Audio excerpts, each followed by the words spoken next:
Pada setiap muslim, ketika dia sudah mengucapkan 2 kalimat syahadat, maka konsekuensi dari syahadat adalah taat kepada syariat Allah.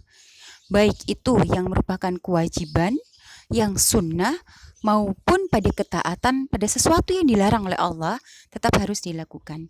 Itulah konsekuensi keimanan seorang muslim, taat kepada syariat Allah.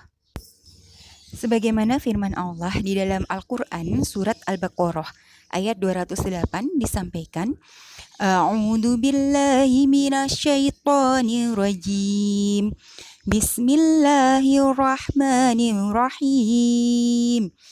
Ya ayyuhalladzina amanu dkhulu fis-silmi kaffah wa la tattabi'u khutuwatis syaitan.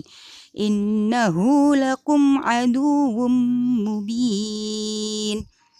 Wahai orang-orang yang beriman, masuklah ke dalam Islam secara keseluruhan dan janganlah kamu ikuti langkah-langkah syaitan. Sungguh, ia musuh yang nyata bagimu. Ayat ini menegaskan bahwa setiap muslim yang sudah beriman kepada Allah dan Rasul-Nya, beriman kepada Islam, wajib baginya untuk menuruti seluruh perintah-perintah Allah tanpa terkecuali. Di dalam Al-Quran surat An-Nisa ayat 65 juga disampaikan bahwa sesungguhnya demi Tuhanmu, mereka tidak beriman sebelum mereka menjadikan kamu Muhammad sebagai hakim dalam perkara yang mereka perselisihkan. Hingga kemudian tidak ada rasa keberatan dalam hati mereka terhadap putusan yang Engkau berikan, dan mereka menerima dengan sepenuhnya.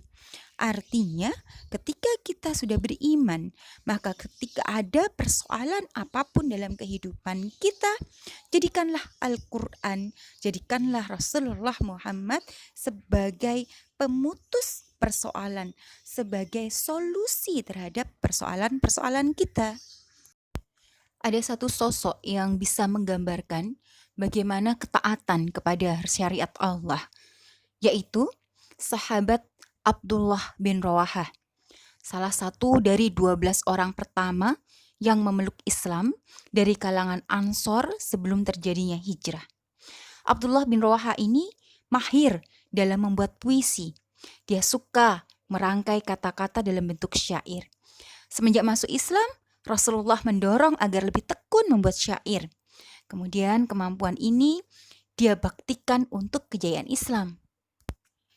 Tidak hanya dikenal sebagai penyair, Abdullah bin Rawahah merupakan sosok yang jujur dan tegas di dalam memegang syariat Allah. Pernah suatu saat, Rasulullah memerintahkan kepada Abdullah bin Rawahah untuk menarik jizyah dari orang-orang Khaybar. Tetapi pada saat itu, ketika Abdullah bin Rawahah sedang menaksir jumlah kurma yang masih menggantung di atas pohon milik masyarakat Khaybar, terjadi sesuatu. Saat dia tengah memeriksa jumlah kurma, masyarakat Khaybar mencoba untuk memberi suap kepada Abdullah bin Rawahah. Mereka mencoba memberikan sejumlah perhiasan dan emas dan uang kepada Abdullah bin Rawahah.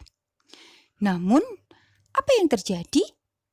Abdullah bin Rawahah secara tegas menolak suap yang dilakukan oleh orang-orang Khaybar, karena dia tahu orang-orang Khaybar ini menyuap Abdullah bin Rawahah dengan tujuan agar dibebaskan dari jizyah. Sedangkan hal itu dilarang oleh Allah dan Rasul-Nya. Maka inilah ketaatan Abdullah bin Rawahah di dalam memegang syariat Allah. Karena ketaatan dan keteguhannya di dalam memegang syariat Allah, dalam menerapkan syariat Allah, maka surga bagi Abdullah bin Rawahah. Begitulah Allah mengganjarnya karena ketaatannya. Inilah kisah yang bisa kita teladani di dalam ketaatan terhadap syariat Allah.